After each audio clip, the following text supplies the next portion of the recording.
Hello students, इससे पहले video में मैंने आप लोगों को आयन इलेक्ट्रॉन विधि से समीकरण संतुलित करना बताया था।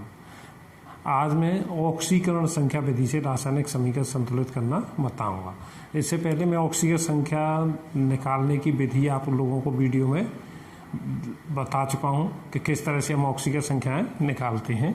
पुनः मैं कुछ ऑक्सीकरण संख्या निकालने के लिए संक्षिप्त कुछ विधियों को बता देता हूं। जैसे कि मान लीजिए हमें KMnO4 तो KMnO4 में Mn की ऑक्सीडेशन नंबर निकालनी है तो हमें O की -2 होती है, डेफिनेट है। K +1 है तो इसे 4 × -2 -8 होगा। K 1 एटम है तो 1 × 1 तो +1 होगा तो इक्वल टू बनेगा हमारा -7। तो इसे साइन चेंज करके हम इसके ऊपर लिख सकते हैं तो इसके Mn का ऑक्सीडेशन नंबर होगा +7। इस तरह से निकाल सकते हैं। H2SO4 S का ऑक्सीडेशन नंबर निकालना है तो O का -2 H +1 फिक्स है। 2 × +1 +2 +2 और 4 × -2 -8 तो ये -6 होगा तो इसे साइन को चेंज करके लिख देंगे तो +6। तो H2SO4 में +6 हो गया ऑक्सीडेशन नंबर। अब H3PO4 H +1 और O -2 तो ओरली हमें निकालना होता है तो क्या करते हैं 3 × +1 +3 और 4 × -2 -8 तो ये होगा -5। तो इसे साइन चेंज करके इसकी वैल्यू हो जाएगी +5। इस तरह से हम ऑक्सीडेशन नंबर इसका निकाल सकते हैं। तो ऑक्सीडेशन नंबर निकालने के लिए हमें इस तरह से निकाला जाएगा। इनका ऑक्सीडेशन नंबर हम आसानी से निकाल सकते हैं। अगर हमें किसी आयनिक का निकालना है NO3 आयन का निकालना है तो 3 × -2 O का तो 3 × -2 -6 इस पर ऑलरेडी नेगेटिव है तो इसे +1 इक्वल टू रहेगा -5 तो इसे साइन चेंज करके लिख देंगे तो +5। NO3 की वैल्यू +5 होगी। ClO3 नेगेटिव तो Cl का ऑक्सीडेशन नंबर निकालना है तो O -2 रहेगा 3 × -2 -6 इस पर माइनस ऑलरेडी है तो +1 कर देंगे तो इक्वल टू -5 तो ये ऑलरेडी +5। इस तरह से निकालते हैं। तो हम संक्षिप्त में इस तरह से हम ऑक्सीडेशन नंबर को निकाल सकते हैं। अब मैं शुरू करता हूं कि ऑक्सीडेशन नंबर से हम समीकरणों को किस प्रकार से संतुलित करेंगे। देखिए बुक का हमारा एग्जाम्पल नंबर 8.8 है तो पोटेशियम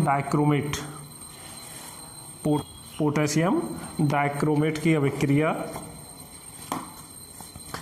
सोडियम सल्फाइड से अम्लीय माध्यम में कराने पर क्रोमियम आयन तथा सल्फेट आयन देने वाली आयनिक अभिक्रिया लिखिए।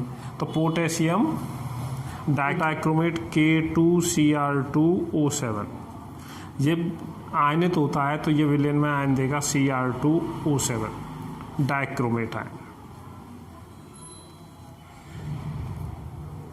डाइक्रोमेट आयन देता है। इसके लिए क्रोमियम आयन Cr+3 ये क्रोमियम आयन होता है, क्रोमियम आयन। दूसरा सल्फाइट आयन होता है SO3 सल्फाइट आयन।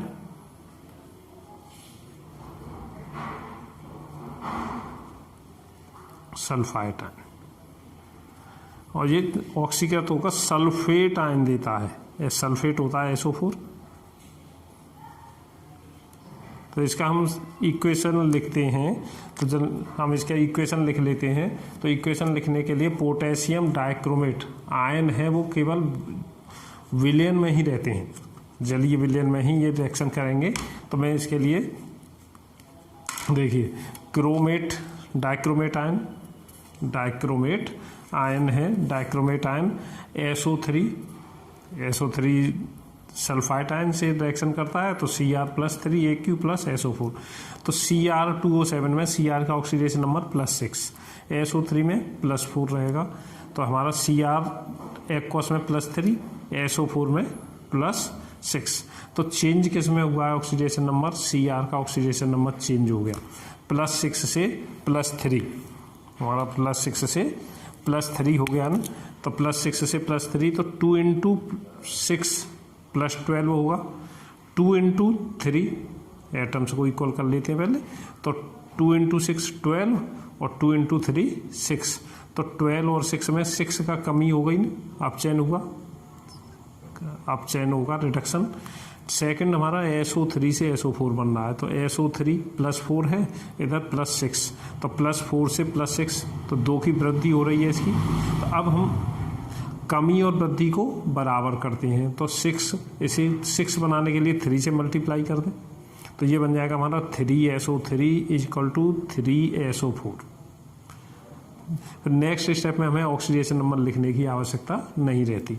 अब दोनों समीकरणों को मैंने जोड़ लिया, तो Cr2O7 इसमें किसी से मल्टीप्लाई नहीं किया, प्लस 3SO3 = बना 2Cr प्लस 3SO4। अब हम देखते हैं इसमें Cr इक्वल है, S इक्वल है इसके लिए। अब oxygen atoms 7 oxygen atom, 3 × 3 9, 9 + 7 16 oxygen atom है। इधर 3 × 4 = 12, 3 × 4 = 12, तो 4 ऑक्सीजन एटम्स का डिफरेंस है। तो 4 ऑक्सीजन एटम्स के लिए मैंने 4H2O को जोड़ दिया, प्लस 4H2O। अब ऑक्सीजन एटम तो इक्वल हो गई, लेकिन H 4 × 2 8H एटम इधर है, ज़्यादा हैं, इधर नहीं है। तो मैंने क्या कर दिया, 8H को इधर जोड़ दिया। तो अब दोनों ओर सारे परमाणु हमारे बराबर हैं। तो अब इन समीकरणों को अगर हम कंप्लीट लिख दें समीकरण, तो हमारे लिए इक्वेशन बनता है Cr2O7 plus 3SO3 plus 8H = बनेगा 2Cr plus 3SO4 plus 4H2। तो ये हमारा संतुलित समीकरण है। इस तरह से हम किसी भी समीकरण को ऑक्सीकरण संख्या विधि से संतुलित कर सकते हैं। नेक्स्ट मैं दूसरा एग्जाम्पल लेता हूँ। दूसरे एग्जाम्पल्स के लिए मान लीजिए मैंने अभी MnO4 की एग्जाम्पल 8.9, बुक का हमारा एग्जाम्पल 8.9। तो 8.9 में ये क्षारीय माध्यम में, इसके लिए पूछा गया क्षारीय माध्यम में परमैंगनेट आयन ब्रोमाइड आयन से अभिक्रिया करता है, इसकी संतुलित समीकरण लिखिए।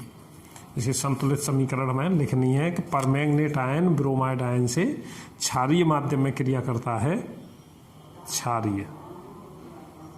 क्षारीय माध्यम में क्रिया करता है, इसकी संतुलित समीकरण लिखिए। तो परमैंगनेट आयन MnO4 माइनस रहेगा, MnO4 माइनस, हाँ इक्वल, और ब्रोमाइड आयन Br नेगेटिव इस तरह से रहेगा। नेक्स्ट MnO2 बनाएगा और BrO3। तो MnO4 + 7 ऑक्सीडेशन नंबर अभी मैंने निकालना सब बताया था, = MnO2 बना हुआ है। तो MnO2 बना है तो +4, तो +7 + 4 कितना अंतर आ गया इसमें, +3, 3 की कमी हो गई, तो ये अपचयन होगा, रिडक्शन हो गया।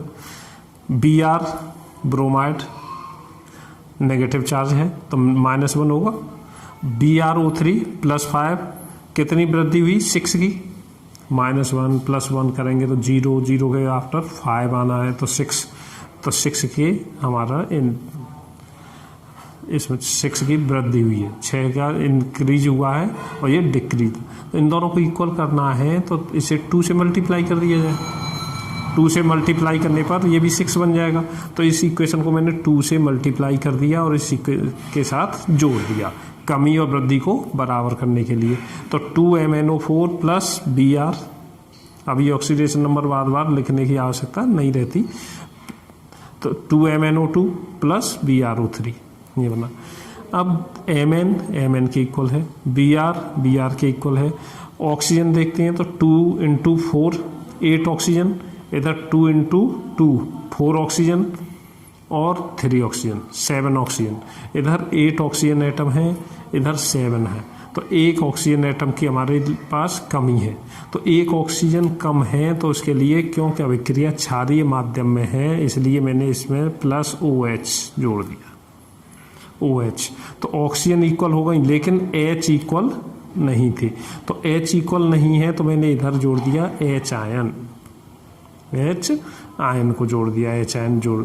तो अब इन दोनों के लिए H आयन के साथ अभिक्रिया क्षारीय माध्यम में हो तो उतने ही OH जोड़ देते हैं, तो मैंने OH इधर लिख दिया, तो इसके साथ भी OH को लिख दिया। तो हमारा इक्वेशन बन गया 2MnO4 plus Br minus H और OH मिल करके हमेशा H2O बनाते हैं, इक्वल टू H2 बनता है, इसलिए हमारा H और OH ने मिलकर बना दिया H2। तो 2MnO4 plus Br plus H2O equal 2MnO2 plus BrO3 plus 2OH, ये हमारा इक्वेशन है। दोनों परमाणुओं की संख्या हमारा बैलेंस इक्वेशन रहेगा। तो 8.19 के लिए फॉस्फोरस का क्षारीय माध्यम में क्रिया कराने पर फॉस्फीन गैस बनती है और हाइपोफॉस्फेट आयन बनता है।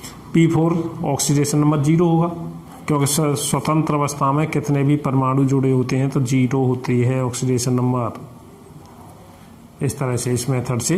तो P4 के 0 हो गई। OH मीडियम है, माध्यम है हमारा, तो इक्वल टू बना है हमारा PH3 प्लस H2PO2। तो PH3 हम कैसे निकालेंगे, वही +1 3 × +1 तो +3, इसे चेंज करके लिख दें तो -3, इस तरह से PH3 -3 ऑक्सीडेशन नंबर होगा।